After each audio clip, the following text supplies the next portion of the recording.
আমরা ক্লাস শুরু করি, সেটা হচ্ছে কম্পটন ইফেক্ট করব আমরা। তো আমরা গত ক্লাসে কম্পটন ইফেক্টটা ব্যাখ্যা করছিলাম যে কম্পটন ইফেক্ট হচ্ছে একটা ফেনোমেনা, যে ফেনোমেনা কি হয়, একটা ফোটন আর একটা ফ্রি ইলেকট্রন যদি কলিশন হয়, তাহলে সেখানে কি হয়, ফোটন আর ইলেকট্রন একটা একটার সাথে কলিশন করে একটা এই যে একটা ফোটন একটা ইলেকট্রনকে যদি ধাক্কা দেয়, দুইটার মধ্যে যদি একটা কলিশন হয়, ইলেকট্রনটা একদিকে স্ক্যাটার্ড হয়ে চলে যায়, ফোটনটা আরেকদিকে স্ক্যাটার্ড হয়ে চলে যায়। তো তাদের মাঝখানে অ্যাকচুয়ালি একটা অ্যাঙ্গেল তৈরি করে চলে যায়। জিনিসটা হবে এরকম, যদি এটা তার অরিজিনাল ডিরেকশন হইতো, অরিজিনাল ডিরেকশন ছিল এইদিকে, ইলেকট্রনটা একটা অ্যাঙ্গেল তৈরি করে চলে গেছে, ফোটনটা একটা অ্যাঙ্গেল তৈরি করে চলে গেছে। ঠিক আছে, তো অ্যাজ এ রেজাল্ট কি হবে, অ্যাজ এ রেজাল্ট যে জিনিসটা হয় যে ফোটনের ফোটনের ফোটনের কাইনেটিক এনার্জি কমে যায় আর ইলেকট্রনের কাইনেটিক এনার্জি বেড়ে যায়। আর ফোটনের যেহেতু কাইনেটিক এনার্জি কমে গেছে, তো তার মানে কি, তার ওয়েভলেন্থ হচ্ছে ইনক্রিজ করবে, ওয়েভলেন্থ ইনক্রিজ করবে। আর ওয়েভলেন্থ ইনক্রিজ করা মানে কি, তার ফ্রিকোয়েন্সি কমে যাবে।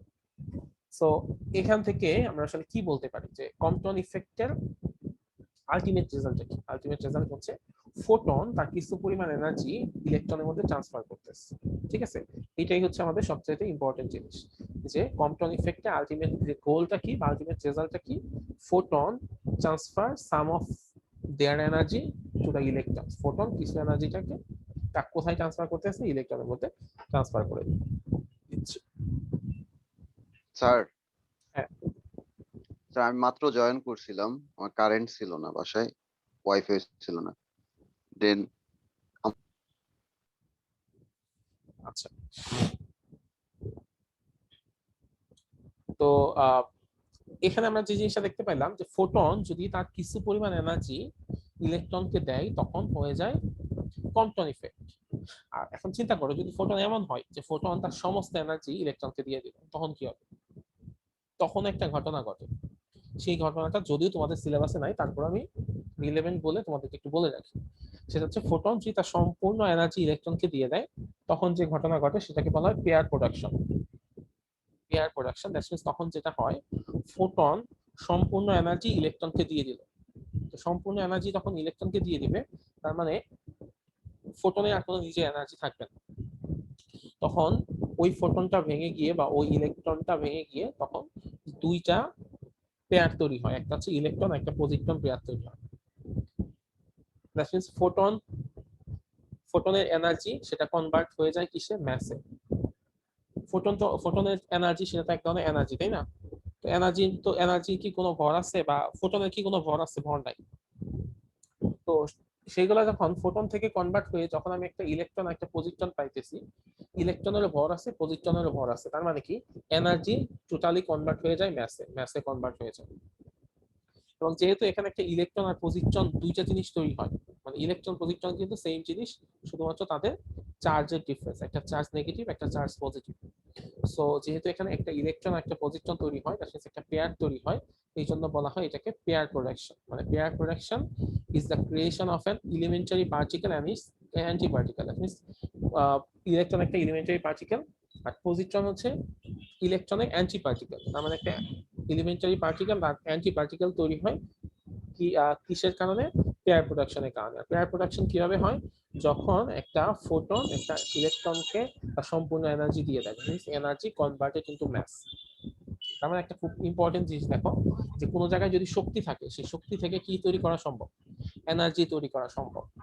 তো ঠিক তার উল্টা একটা ঘটনা, সেটা হচ্ছে কি, যেটা আইনস্টাইনের ম্যাস এনার্জি রিলেশন আমরা জানি, ম্যাস এনার্জি রিলেশন কিন্তু উল্টা কথা বলে। উল্টা কথা কি বলে, যে আমরা চাইলে কি করতে পারি, কোন একটা ম্যাসকে এনার্জিতে কনভার্ট করতে পারি, মানে ভরকে এনার্জিতে কনভার্ট করতে পারি। মানে ধরো তোমার কাছে 5 কেজি ভরে কোন একটা জিনিস আছে, এটাকে চাইলে আমরা কনভার্ট করে এনার্জিতে পরিণত করতে পারি। জিনিসটা কেমন, যে যদি এমন হয় কোন একটা অবজেক্ট আছে এম ভরে একটা অবজেক্ট, তো সেই এক অবজেক্টটা যদি লাইটের ভেলোসিটিতে চলে, এরকম একটা অবস্থা তৈরি হয়, তাহলে আইনস্টাইনের ম্যাস এনার্জি রিলেশন অনুযায়ী আমরা জানি ই সমান সমান এম সি স্কয়ার, যেখানে এম হচ্ছে ওই অবজেক্টের ভর আর সি হচ্ছে ভেলোসিটি অফ লাইট। লাইটের ইতে চলে, মানে ভেলোসিটি লাইটের চলে। ভেলোসিটিতে চলতে হবে এমন কিছু না, বাট মানে সি হচ্ছে লাইটের ভেলোসিটি। লাইটের ভেলোসিটিতে চললে অনেক কিছু মানে অনেক কয়েকটা ফেনোমেনা হয়। সেই ফেনোমেনাগুলা আইনস্টাইনের থিওরি অফ স্পেশাল যে থিওরি অফ রিলেটিভিটি যেটা আছে, স্পেশাল থিওরি অফ রিলেটিভিটি, সেখানে আমরা গিয়ে পড়বো যে কোনো একটা অবজেক্ট যদি লাইটের ভেলোসিটিতে চলে তাহলে তার ম্যাসের কি অবস্থা হবে, তার লেন্থের কি অবস্থা হবে, বা টাইমের কি অবস্থা হবে, সেটা আমরা স্পেশাল থিওরি অফ রিলেটিভিটিতে পড়বো। বাট নর্মালি কোন একটা অবজেক্টকে আমরা চাইলে ম্যাসে কনভার্ট করতে পারি।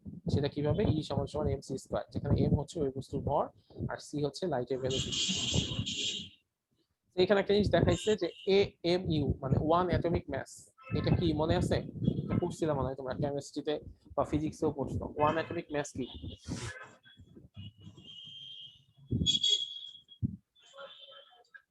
বলতো? ওয়ান অ্যাটমিক ম্যাস কি? ওয়ান অ্যাটমিক ম্যাস ছিল হচ্ছে কার্বন 12 পরমাণু 12 ভাগের 1 ভাগ। 12 ভাগের 1 ভাগ। তো সেটার মান কত? 1.66 ইন্টু 10⁻⁻27 কেজি। তো ওয়ান অ্যাটমিক ম্যাস ইউনিট এর ইকুইভ্যালেন্ট এনার্জি কত? স্বাভাবিকভাবে আমরা ই সমান সমান এম সি স্কয়ার এই ফর্মুলাটা ইউজ করব, যেখানে এম এম হচ্ছে 1.66 ইন্টু 10⁻⁻27 আর সি হচ্ছে লাইটের ভেলোসিটি। সো ই এর মান আসবে 14.9 ইন্টু 10⁻11 জুলস। ঠিক আছে? তো এটাকে জুলকে আমরা যদি ইলেকট্রন ভোল্টে নিতে চাই কি করতে হয়? 1 ইলেকট্রন ভোল্ট সমান কত জুল? 1.6 into 10⁻19 joule. এগুলা কিন্তু মুখস্থ রাখতে হবে যে 1 ইলেকট্রন ভোল্টে কত জুল। 1 ইলেকট্রন ভোল্ট সমান হচ্ছে 1.6 ইন্টু 10⁻19 জুল। তো এই জুলটাকে যদি ইলেকট্রন ভোল্ট দিয়ে কনভার্ট করো তাহলে সেটা যেটা হয় সেটা হচ্ছে 931.25 ইন্টু 10⁻6 ইলেকট্রন ভোল্ট। তো সেটাকে যদি মেগা ইলেকট্রন ভোল্টে কনভার্ট করো তাহলে সেটা হবে হচ্ছে 931 mega electron volt. That means 1 AMU 1 atomic mass ইউনিটে 931 মেগা ইলেকট্রন ভোল্ট শক্তি থাকে। তো এখন বলো তো 1 অ্যাটমিক মাসে কত কিলো ইলেকট্রন ভোল্ট এনার্জি থাকবে?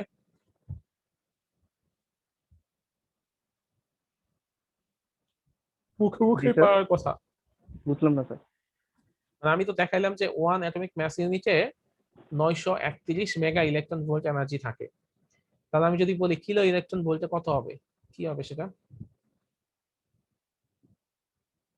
স্যার 10 টু দি পাওয়ার 4 দিয়ে স্যার, 3 দিয়ে গুণ। সরি 3 দিয়ে স্যার গুণ করলে হবে না স্যার? এটা হবে হচ্ছে মানে 9 9.31 into 10 to the power 5. 3, হ্যাঁ 10⁻3 কিলো ইলেকট্রন ভোল্ট।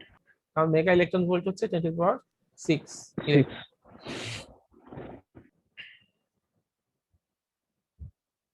আচ্ছা, সো আমরা এখন একটু কম্পটন ইফেক্টের একটা ডায়াগ্রাম দেখবো, যে ডায়াগ্রামটা খুবই ইম্পর্টেন্ট।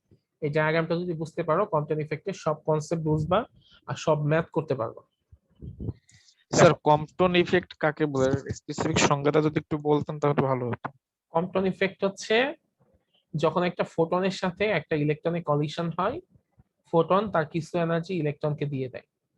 দিয়ে দেওয়ার পরে ফোটনটা তার যে অরিজিনাল ডিরেকশন সেই ডিরেকশন থেকে স্ক্যাটার্ড হয়ে একদিকে চলে যায়, আর ইলেকট্রনটা তো স্থির অবস্থায় ছিল, সে কিছুটা এনার্জি পেয়ে তা ওই তার যে গতিপথ সেই গতিপথ থেকে একটা অ্যাঙ্গেল তৈরি করে চলে যায়। এই যে ঘটনাটা বা এই যে ফেনোমেনাটা, এই ফেনোমেনাটাকেই বলা হয় কম্পটন ইফেক্ট। দেখো এখানে একটা ইনসিডেন্ট ফোটন আছে, একটা ফোটন আমি ইনসিডেন্ট করছি, সেটা যাচ্ছে। ফোটন যখন ইনসিডেন্ট করব তার কি থাকবে? একটা নির্দিষ্ট পরিমাণ এনার্জি থাকবে। ই সমান সমান কি? H new. মানে ই সমান সমান এইচ নিউ এনার্জি নিয়ে একটা ফোটন যাওয়া শুরু করতেছে। তো যার নির্দিষ্ট পরিমাণ একটা শক্তি আছে। আচ্ছা, তো ফোটনের ভরবেগ ই সমান সমান হচ্ছে ই বাই সি। ভরবেগ বের করা হয়, ভরবেগ পি সমান সমান হচ্ছে এনার্জি ডিভাইডেড বাই ভেলোসিটি। এটা হচ্ছে ভরবেগের সমীকরণ, বা এনার্জি সমীকরণ হচ্ছে পিসি, মানে হচ্ছে ভরবেগ ইনটু লাইটের ভেলোসিটি। সো সেখান থেকে আমরা যদি ভরবেগের সমীকরণ পি বের করতে চাই, সেটা মোমেন্টাম বের করতে চাই, সেটা হচ্ছে পি সমান সমান h nu divided by c. So initially ফোটনের এনার্জি থাকে E সমান সমান h নিউ, আর মোমেন্টাম থাকে হচ্ছে h nu divided by c। এত মোমেন্টাম এবং এত এনার্জি নিয়ে একটা ফোটন যাত্রা শুরু করছে। সামনে একটা ইলেকট্রন দাঁড়ায় আছে, যে ইলেকট্রন রেস্ট অবস্থায় আছে। কোন একটা ইলেকট্রন যদি রেস্ট অবস্থায় থাকে তার কাইনেটিক এনার্জি কত? শূন্য। শূন্য। তার মানে কি তার সমস্ত এনার্জি শূন্য? পটেনশিয়াল এনার্জি আছে না? পটেনশিয়াল এনার্জি ঠিক না, মানে তার মধ্যে একটা এনার্জি আছে, যে এনার্জিটার কথাই যে আমরা আইনস্টাইনের ম্যাস এনার্জি রিলেশন থেকে পড়লাম, তাই না? জি স্যার। তার মধ্যে তো একটা এনার্জি আছে। আচ্ছা, সেটা হচ্ছে mec², মানে যেটা ম্যাস এনার্জি রিলেশন অনুযায়ী তার মধ্যে ভরের কারণে যে এনার্জিটা থাকার কথা সেটা হচ্ছে E সমান সমান mec², যেখানে me হচ্ছে ইলেকট্রনের ম্যাস আর c² হচ্ছে লাইটের ভেলোসিটি। কিন্তু তার ভেলোসিটি কত, ই কত হবে, মোমেন্টাম কত হবে? কলিশনের আগের মুহূর্তে হ্যাঁ, কলিশন আগের মোমেন্টে মোমেন্টাম তো নাই এই ক্ষেত্রে। মোমেন্টাম নাই, মোমেন্টাম হবে 0। ঠিক আছে, ওকে। তাদের মধ্যে কলিশন হইল, কলিশন হওয়ার পরে সুন্দর মতো দুইটা স্ক্যাটার্ড হয়ে চলে গেল। ফোটনটা স্ক্যাটার্ড হলো থিটা ডিগ্রি অ্যাঙ্গেলে, স্ক্যাটার্ড হয়ে উপরের দিকে এই বরাবর চলে গেছে। আর ইলেকট্রনটা স্ক্যাটার্ড হয়েছে ফাই ডিগ্রি অ্যাঙ্গেলে হয়ে সে নিচের দিকে চলে গেছে, বা মানে দুইটা দুই ডিরেকশনে গেছে, উপর নিচ বলাটা ঠিক না। স্যার উল্টাও তো হতে পারে তো একটু। হ্যাঁ, ওইটাও হতে পারে। ঠিক আছে, তো ফোটনটা থিটা ডিগ্রি অ্যাঙ্গেল স্ক্যাটার্ড হয়েছে আর ইলেকট্রনটা ফাই ডিগ্রি অ্যাঙ্গেল স্ক্যাটার্ড হয়েছে। হওয়ার পরে এরপরে অবস্থা কি সেটা আমাদের একটু দেখতে হবে। ইলেকট্রনের কোনো কাইনেটিক এনার্জি ছিল না, কিন্তু এখন ইলেকট্রন কাইনেটিক এনার্জি প্রাপ্ত হয়েছে, তাই না? অবশ্যই তো, এ নিয়ে তো কারো কোনো কনফিউশন নাই। স্যার আপনার কথা শোনা জানি এক স্যার কথা আসছিল না স্যার, আবার বলেন। স্যার কথা বোঝা যায় না। আচ্ছা, আমি যেটা বলতেছিলাম এখন শুনতে পাচ্ছ? জি স্যার। আচ্ছা, ইলেকট্রনের শুরুতে কোনো কলিশনের আগে কোনো এনার্জি ছিল না, কাইনেটিক এনার্জি ছিল না, কিন্তু কলিশনের পরে ইলেকট্রনের এনার্জি থাকবে, তাই তো? কাইনেটিক এনার্জি থাকবে, যেহেতু সেটা একটা নির্দিষ্ট ডিসটেন্স অতিক্রম করছে, ধাক্কা খেয়ে চলে গেছে, তার মধ্যে কিছু এনার্জি চলে আসছে, যে এনার্জিটা ফোটন থেকে আসছে, তাই তো? জি স্যার। ওকে, তাহলে আমরা ধরলাম ফোটনের যে নতুন এনার্জি, ইলেকট্রনের যে নতুন এনার্জি সেটা ই সমান সমান me²c⁴ প্লাস p²c²।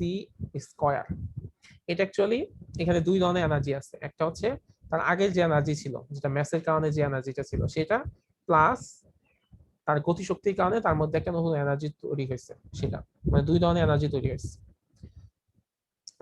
আমরা শুধু জানতাম যে এনার্জি সমান সমান mc², শুধু এনার্জি সমান সমান mc² না, কারণ কোনো বস্তুর গতির কারণে তার মধ্যে একটা এনার্জি তৈরি হয়। ঠিক আছে, সেই এনার্জিটা হচ্ছে, স্যার এই ইকুয়েশনটা কিভাবে পেলাম? স্যার আবার রোড হয়েছে কেন স্যার? হ্যাঁ রুট হয়েছে কেন এটা স্যার? আচ্ছা, এই ইকুয়েশনটা যদি আমি তোমাদের দেখাইতে চাই, এই ইকুয়েশনটা বিশাল ইকুয়েশন। এত ইস দাঁড়াও, তো এই মোমেন্টে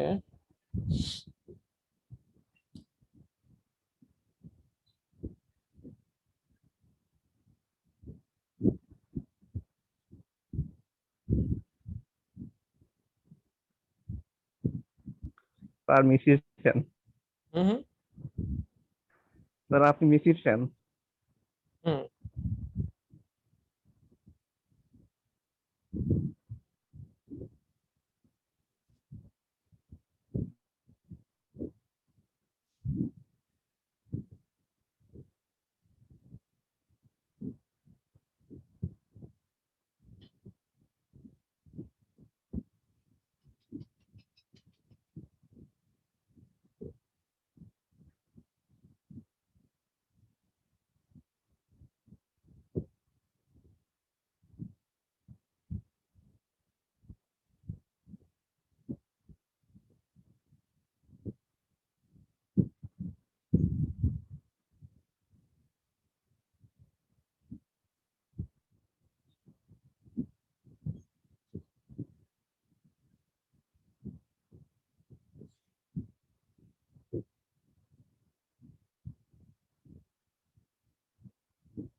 আচ্ছা এখানে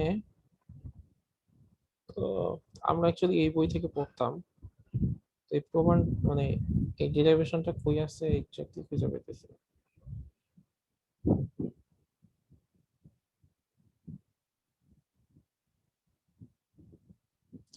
এটা অ্যাকচুয়ালি আইনস্টাইনের যে থিওরি আছে সেই থিওরির একটা মডিফাইড ভার্সন। সেই মডিফাইড ভার্সনে আইনস্টাইনের থিওরিতে শুধু এমসি স্কয়ার দেয়া থাকতো, সেখানে আলাদা করে একটা মোমেন্টাম টার্ম নিয়ে আসা হয় এবং সেটার মাধ্যমে এক বিশাল বড় আবার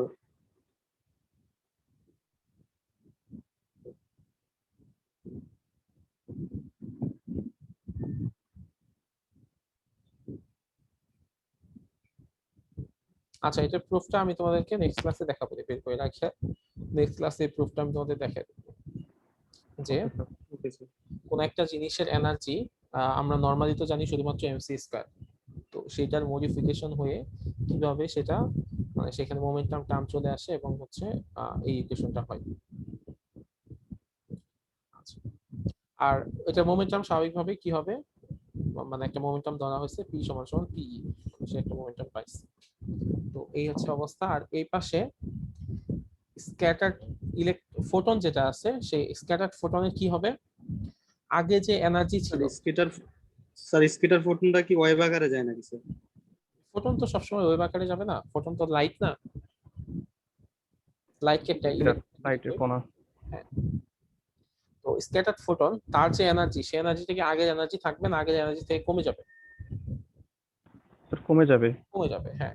তো সেই যেটা কমে যাবে সেই নতুন এনার্জি টার্ম মান লিখলাম আমরা ই প্রাইম, ই প্রাইম সমান সমান এইচ নিউ প্রাইম, ঠিক আছে। আচ্ছা আর আগের যে তার মোমেন্টাম ছিল সেই মোমেন্টামও কি হবে, আগের চাইতে কম হবে। কম হবে। সেই মোমেন্টামটা হচ্ছে কি পি প্রাইম, পি প্রাইম সমান সমান h nu prime divided by c. এই কয়েকটা জিনিস আমাদের মনে রাখতে হবে, যে একটা ফোটন যে এনার্জি নিয়ে আসছিল কলিশনের পরে তার এনার্জিটা কমে যাবে, এবং একটা ফোটনের ইনিশিয়াল যে মোমেন্টাম ছিল সেই মোমেন্টামটা কলিশনের পরে কি হবে, অবশ্যই কমবে। আর যে ইলেকট্রনটা ছিল সেই ইলেকট্রনে ইনিশিয়ালি কোনো ধরনের কি ছিল না, মোমেন্টাম ছিল না, সে একটা মোমেন্টাম গেইন করবে। আর যে ইলেকট্রনটা ছিল ইলেকট্রনে ইনিশিয়ালি একটা এনার্জি ছিল সেটা হচ্ছে mec স্কয়ার, আর সে যেহেতু পজিশনের পরে কাইনেটিক এনার্জি গেইন হয়েছে তার মানে সেখানে তার মধ্যে একটা মোমেন্টাম তৈরি হয়েছে, সেই মোমেন্টাম তৈরির কারণে তার এনার্জিটা একটু ডিফারেন্ট হয়ে যাবে, মানে এনার্জিটা বৃদ্ধি পাবে। স্যার এক্ষেত্রে যে এটা হয়েছে মানে কোন তৈরি হয়েছে এক্স অক্ষ থেকে, দুইটা তো একান্তর কোণ নাকি? একান্তর কোণ তো বলা যাবে না, না একান্তর কোণ না, মানে একই কোণ কি না? না না একান্তর কোণ না, একান্তর কোণ তো এরকম দুটো প্যারালাল রেখা থাকতে হবে, তাই না? এটা কোনো প্যারালাল রেখা নাই এবং এই দুইটা সমানও না। আচ্ছা আচ্ছা এখন চিন্তা করো, আমি যদি এখান থেকে একটা রেখা টানি বা আরেকটা রেখায় নিচের দিকে টানি তখন কি হবে, একটা ত্রিভুজ তৈরি হয়েছে। মানে উপরে একটা ত্রিভুজ সমকোণী ত্রিভুজ তৈরি হয়েছে, নিচে একটা সমকোণী, নিচে একটা সমকোণী ত্রিভুজ। তাই না? তো জিনিসটা উপরেরটা দেখতে এইরকম আর নিচেরটা দেখতে এইরকম, তাই না? জি স্যার। ওকে, তো উপরে সমকোণী ত্রিভুজের এই বাহুটা কি, এই বাহুটা কি? ত্রিভুজ। অতিভুজ স্যার। এটা লম্ব বা ভূমি। লম্ব বা ভূমি বলা যাবে না, যে কোনো একটা বলতে হবে। স্যার তাই এটা ভূমি। কোণের উপর ডিপেন্ড করে। স্যার কোণের বিপরীত হলে স্যার লম্ব হবে স্যার। তো দেখতেই কোন কোনটা ভূমি ভূমি হবে স্যার, ভূমি হবে স্যার এটা। স্যার ভূমি হবে স্যার। সংলগ্ন কোণ, কোন সংলগ্ন বাহু। সমকোণের সংলগ্ন বা অতিভুজের দ্যাট মিন্স এই কোণ যেখানে থাকবে সে কোণের অপোজিট বাহু হচ্ছে লম্ব, এটা লম্ব স্যার। এটা হচ্ছে লম্ব আর এটা হচ্ছে ভূমি। আর এটা হচ্ছে কি হবে, এটা হচ্ছে অতিভুজ, সরি এটা হচ্ছে এটা অতিভুজ, এটা অতিভুজ, এটা ভূমি, এটা হচ্ছে লম্ব, এটা হচ্ছে এটা তো ভূমি। ভূমি স্যার। তো এটার মান কত, এটার মান হচ্ছে এটার মোমেন্টামের মান কত, h nu prime divided by c. তো স্বাভাবিকভাবেই লম্ব উপাংশ কি হবে, সাইন থিটা গুণ হবে তার সাথে অতিভুজের সাথে sin থিটা গুণ লম্ব বাই ভূমিতে কি হবে আনুভূমিক উপাংশ হবে cos থিটা cos থিটা লম্ব বাই অতিভুজ আর cos এইখানে থিটা এইখানে এটার মান হচ্ছে p দ্যাট মিন্স নতুন একটা মোমেন্টাম p সমান সমান কি হবে এটা হবে p cos থিটা আর এটা হবে p sin থিটা তো এইখানে তার মানে কলিশনের আগে আর পরে এনার্জির একটা ডিফারেন্স আছে আর মোমেন্টামের একটা ডিফারেন্স আছে এখন আমরা একটা সূত্র পড়ছিলাম যে কনজারভেশন অফ এনার্জি আর কনজারভেশন অফ মোমেন্টাম সেই সূত্রগুলো কি কি ছিল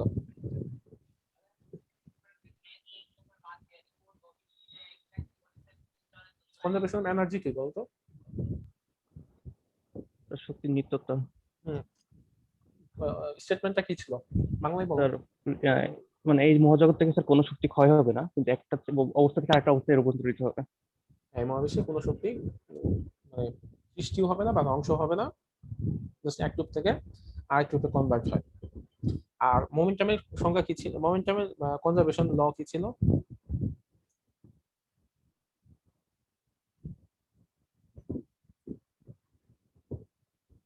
মনে আছে কারো? ক্রিয়া প্রতিক্রিয়া ছাড়া অন্য কোনো বল কাজ না করলে। জি স্যার, বিপরীতমুখী নাকি স্যার? আগে ক্লাসে পড়াইছিলেন। ক্রিয়া প্রতিক্রিয়া ছাড়া যদি অন্য কোনো বল কাজ না করে তাহলে একটা সংঘর্ষে বা একটা কলিশনে আগে আর পরে মোমেন্টামের মান সবসময় সেম থাকবে। ঠিক আছে, তো এই কাজগুলো আমরা যে নিচে স্যার এটা তো নিউটনের থার্ড লর কাছাকাছি। মানে তোমার যে কোনো লয় তো থার্ড লকে ই করে ভেরিফাই করে। একটা ল যদি আরেকটা লকে ভেরিফাই না করে ওই ল তো কনজারভেশন অফ মোমেন্টামের সূত্রটা কি স্যার? ওই যে এরকম ছিল না m1 plus e1 plus sir যে m1 v1 minus m1 v1 equal to mb vv ওইটা। হ্যাঁ হ্যাঁ ওই তোমার ক্লাস 9 এও করছো। জি স্যার। তো আমরা যদি এখন ওই কাজটাই করি যে আগের কলিশনের আগের দুইটা এনার্জি যোগ করি আর কলিশনের পরে দুইটা এনার্জি যোগ করি, আবার কলিশনের আগের মোমেন্টাম যোগ করি, কলিশনের পরে মোমেন্টাম যোগ করি। তো এগুলো যদি যোগ টুক করা হয়, দুইটা ইকুয়েশনকে যদি প্রমাণ করা হয়, তাহলে এরকম একটা ইকুয়েশন আছে। তোমরা কি এটা করতে চাও? স্যার জরুরি ভবিষ্যতের জন্য। এটা কি স্যার ভবিষ্যতের জন্য জরুরি না, এই জন্য মানে নর্মাল ফিজিক্যাল ক্লাসে এটা পড়ানো হইতো না, সবাই ভয় পেত। স্যার আপনার ফিজিক্স আপনাদের স্যার মনে চায় যদি করাবেন। না আমি তোমাদের যেটা এটা কোনো অ্যাপ্লিকেশন আছে স্যার? নেক্সট কোনো সাবজেক্ট? যদি পরীক্ষা দেন স্যার তাহলে করাই দেন, না দিন সেটা হয়তো দেওয়া যাবে না অন্তত এই পরীক্ষায়। আচ্ছা তাহলে স্যার বাদ দিয়ে দেন, না দিন। তো এইখানে যে জিনিসটা হয় আসলে, এখান থেকে আমরা যে জিনিসটা বের করি সেটা হচ্ছে, আমি যে বলছিলাম না কম্পটন ইফেক্টে যেটা হয় যে লাইটের ওয়েভলেন্থের একটা পরিবর্তন হয়, সেই ওয়েভলেন্থের পরিবর্তনটা কত সেটা আসলে বের করা হয় যে ল্যামডা প্রাইম মাইনাস ল্যামডা সমান সমান h/mec 1 minus cos theta. Lambda হচ্ছে আমার ইনিশিয়াল ওয়েভলেন্থ আর ল্যামডা প্রাইম হচ্ছে আমার পরের ওয়েভলেন্থ। কম্পটন ইফেক্টের ক্ষেত্রে ল্যামডা কি বাড়ে না কমে? স্যার ল্যামডা কমে। আর ওয়েভলেন্থ ফোটনের ক্ষেত্রে এনার্জি বাড়ে। স্যার ফোটনের ক্ষেত্রে কমে স্যার, আর ইলেকট্রনের ক্ষেত্রে বাড়ে। কি কমে? ল্যামডা স্যার এনার্জি কমে। ফোটনের ক্ষেত্রে এনার্জি কমে, তাই তো? তো কোন জি স্যার। এনার্জি কমে ওয়েভলেন্থ বাড়ে স্যার। ওয়েভলেন্থ তাহলে বাড়ে, তার মানে বাড়বে স্যার। ওয়েভলেন্থ বাড়বে। তাহলে যে ওয়েভলেন্থ যেটা বাড়ছে সেটা হচ্ছে আমার ল্যামডা প্রাইম, ল্যামডা প্রাইম যেটা কমছে ওয়েভলেন্থ আগে যেটা ছিল সেটা হচ্ছে আমার ল্যামডা। আমরা আর এইচ হচ্ছে আমার প্ল্যাঙ্ক কনস্ট্যান্ট। এমই এটা হচ্ছে কার ভর? ইলেকট্রনের ভর। ইলেকট্রন সি হচ্ছে লাইটের ভেলোসিটি। Velocity sir. থিটা হচ্ছে কি? মোমেন্টাম। Sir angle. ও থিটা এই অ্যাঙ্গেল। এটা হচ্ছে অ্যাঙ্গেল, কার অ্যাঙ্গেল? যে অ্যাঙ্গেলে ফোটন স্ক্যাটার্ড হয়ে যায়, ফোটনের অ্যাঙ্গেল, তাই না? জি জি স্যার। এটা স্যার। হচ্ছে যে অ্যাঙ্গেলে ফোটন স্ক্যাটার্ড হয়ে যায় সেটা। তাহলে এই যে জিনিসপত্রগুলো আমরা পাইলাম, এই জিনিসপত্র দিয়ে আমাদের কি করতে হবে? ম্যাথ করতে হবে। ঠিক আছে, তাহলে সূত্রটা লাগবে স্যার নিচে। হ্যাঁ, ল্যামডা প্রাইম মাইনাস ল্যামডা সমান সমান h/mec 1 মাইনাস cos থিটা। এই জিনিসটা আমি একবারই পড়াইছিলাম আমার ফার্স্ট সেমিস্টারে। তো তাও পড়ানোর আগে স্টুডেন্টদের বলে দিয়েছিলাম যে পরীক্ষায় দিব, পড়ো, তাই রাজি হয়েছিল সবাই। তোমাদের এই যে ত্রিপুরীতে 181 ব্যাচ আছে না, ওরা আমার হচ্ছে ফার্স্ট ব্যাচ। আমার গ্রিনে ফার্স্ট ক্লাস আমি নেই ওদেরকে, যেই ফিজিক্স 103 সামার 2018-তে। স্যার 181 181 আমাদের ক্লাসে এখন দুজন আছে 181।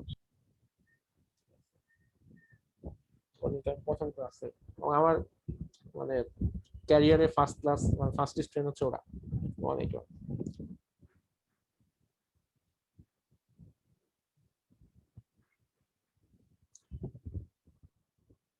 দেখো তো এখন ম্যাথ গুলা দেখে সহজ মনে হয় কিনা। এই ম্যাথ সম্পর্কে আমি একটা কথা বলি। এই ম্যাথ গুলা খুবই সহজ, সবই দেয়া থাকবে, সব দেয়া থাকবে, শুধু একটা জিনিস বের করতে হবে, মানে ইকুয়েশনে সব দেয়া আছে, শুধুমাত্র একটা জিনিস দেয়া নাই, সেটা বের করতে হবে।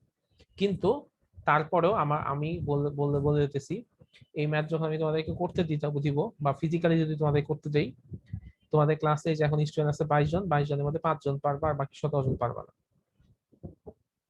17 জনে কি ভুল হবে জানো? কি স্যার? 17 জনে ভুল হবে, তারা ক্যালকুলেটরে রেজাল্ট বের করে নিয়ে আসতে পারবে। বুঝলাম না কথাটা। মানে ধরো একটা জিনিস ক্যালকুলেটর চাইপে রেজাল্ট বের করে নিয়ে আসতে হবে, এই জিনিসটা বাকি 17 জন প্রথমবার পারবে না। মানে আমি এক্সপেরিয়েন্স থেকে বলতেছি। দেখো এখানে কি বলছে, এখানে অ্যাঙ্গেলের মান বের করতে হবে নাকি? এখানে বলছে X rays of wavelength 0.24 nanometre, 0.24 ন্যানোমিটারের একটা এক্স রে, আর কম্পটন স্ক্যাটার, যেটা কম্পটন স্ক্যাটার্ড হইছে। হ্যাঁ, the scattered beam is observed at an angle of 60 degree. ওই যে এক্স রে বিমটা, সেটা 60 ডিগ্রি অ্যাঙ্গেলে স্ক্যাটার্ড হয়েছে রিলেটিভ টু দ্য ইনসিডেন্ট বিমের রিলেটিভে। Find the wavelength of the scattered wavelength বা scattered X ray. Scattered X ray ওয়েভলেন্থটা বের করো। কোন ফর্মুলা? স্যার উপরেরটাই। উপরেরটা। এখানে ল্যামডা প্রাইমের মান বের করতে হবে, তাই না? জি স্যার। ল্যামডার মান দেয়া আছে, কি সেটা কত?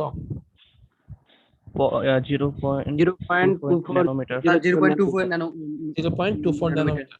আচ্ছা, হ্যাঁ হ্যাঁ। তারপরে আছে ফর্মুলা কি ছিল? ল্যামডা প্রাইম মাইনাস ল্যামডা সমান সমান h বাই MEC।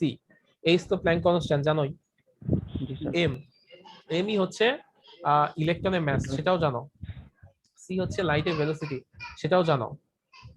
আচ্ছা, h by MEC 1 minus cos theta, theta কত? এটা হচ্ছে 60 ডিগ্রি স্যার, 60 ডিগ্রি। 60 ডিগ্রি। তার মানে কি সবই দেয়া আছে না, শুধু ল্যামডা স্যার। প্রাইমের মানটা বের করতে হবে।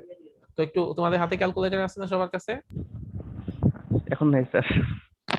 যাদের কাছে আছে তারা একটু ম্যাথটা করো, আমাকে বলো অ্যান্সার কত আসে। আর ল্যামডা প্রাইমের মানটা বার করব। হ্যাঁ, ল্যামডা প্রাইমের মানটা বের করবা। এই যে ফর্মুলা,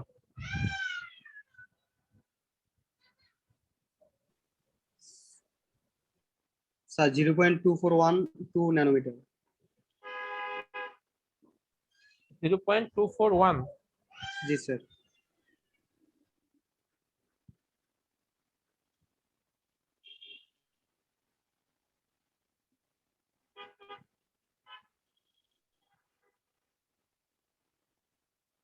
রুবেল, জি স্যার। খেয়াল করে দেখো, যার হয়েছে সে রুবেল না? জি স্যার। আচ্ছা, ইনিশিয়ালি কত ছিল? স্যার ল্যামডার মান ছিল 0.24 আর হচ্ছে যে আপনার থিটার মান ছিল 60 ডিগ্রি। না না, ইনিশিয়াল ছিল ল্যামডার মান 0.24, তোমার যেটা বের হয়েছে সেটা কত? 0.2412। 2412, মানে পার্থক্য কি খুব অল্প না? জি স্যার, অনেক অল্প জি, স্যার। পার্থক্য। অনেক অল্প। তো এই অনেক অল্পটা অনেকের ক্ষেত্রে যেটা হবে জিরো বের হয়ে আসবে, দেখো। স্যার এখন আমারটা কি হয়েছে নাকি স্যার? তোমারটা হয়েছে। মানে স্যার অনেকের ক্ষেত্রে 0 বের হবে, মানে বুঝলাম না। তুমি করো, ক্যালকুলেটর দিয়ে করো, তাহলে বুঝবা। স্যার এটা রেজাল্টটা কত হবে স্যার ল্যামডা প্রাইমের মান? যে রুবেলের যেটা হয়েছে এটা অ্যান্সার। স্যার ঠিক আছে তাহলে। স্যার মানে এই যে সূত্র হুবহু বসে দিয়ে আমি ল্যামডা দিকে যোগ করে দিলে তো হয়ে যাচ্ছে নাকি? হ্যাঁ, এইটা করলেই হয়ে যায়, কিন্তু যেটা হয় কি সবাই ক্যালকুলেটরে একবার করতে যায়। একবার করতে গেলে যেটা হয় যে দেখো 0.24 পর্যন্ত কিন্তু এক, মানে পরিবর্তন হয়েছে কত 0.0012, মানে অনেক অল্প না। জি স্যার। ক্যালকুলেটর অনেক সময় কি করে, যে ধরো ক্যালকুলেটর একটা মান আসছে 0.124, ক্যালকুলেটর 24 বাদ দিয়ে দেয় না, দিয়ে দেয় স্যার। পরে যে বাদ দিয়ে দেয় তাহলে যে 0.2412 যে বাদ দিয়ে দেয় তখন কি হবে, অ্যান্সার কত আসবে? শূন্য। মানে শূন্য আসে পড়বে স্যার। হ্যাঁ মানে ল্যামডা প্রাইমের মানও দিবে কত 0.24। আগেও তো 0.24 ছিল, তাহলে আর হইলো কেমনে? তো এই জিনিসটা এই জন্য আমি তোমাদের করতে বলতেছি, কারণ তোমরা পরীক্ষা যখন করতে যাবা তখন তারা তো কিছু দেখবা না, তখন অ্যান্সারে লিখবা 0.24, তখন কিন্তু কি হবে? না স্যার। না স্যার।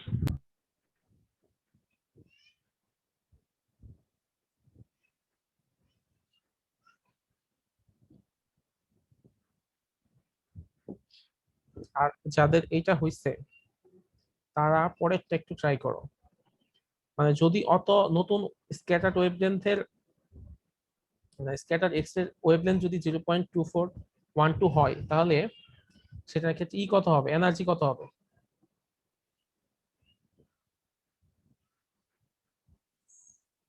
Sir kinetic energy. হ্যাঁ, কাইনেটিক এনার্জি বা যে কোনো এনার্জি। Okay sir. এই দেখো বি নাম্বারটা বলছে the energy of the scattered X রে ফোটন কি হবে? স্যার তাহলে একটা থেকে একটা বাদ হবে না স্যার? এই যে হ্যাঁ দেওয়াই আছে এটা। না, ওয়েভলেন্থ, ওয়েভলেন্থ থেকে ওয়েভলেন্থ বাদ দিয়ে কি হবে?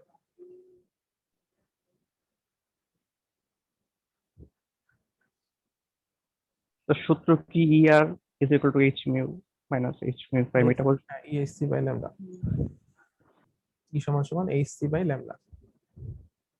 বাকিদের কি অবস্থা, করতে পারছো ম্যাথটা? আরিয়ান আহমেদ, রাকিব, সুমন, ইয়াসিন, শোভন সরকার, জাহিদ হাসান, রাফি।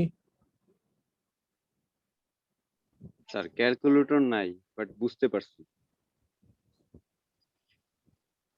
আলী সাব্বির, আলী মুর্তজা, আলামিন মিয়া, কি খবর? জি স্যার আছে স্যার। একটা স্যার প্রশ্ন, বুঝতে পারছি স্যার, আমি ক্যালকুলেটর নাই স্যার, বুঝতে পারছি যে তোমার মানে বাসায় নাই? না স্যার, মানে আমি বাইরে স্যার, অন্য জায়গায়, বাসাতে নাই আমি।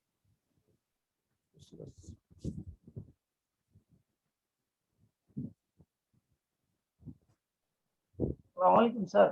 হ্যাঁ, ওয়ালাইকুম আসসালাম। স্যার আমাদের অ্যাসাইনমেন্টের রেজাল্ট এটা কিভাবে হবে? অ্যাসাইনমেন্টের রেজাল্ট দিয়ে দিব আজকে রাতের মধ্যেই হয়তো। স্যার অ্যাসাইনমেন্টে কি স্যার মার্কস কাটবেন? হ্যাঁ, যদি ভুল লিখো, যদি কপি করো তাহলে তো মার্কস কাটা যাবে না। স্যার ওই মানে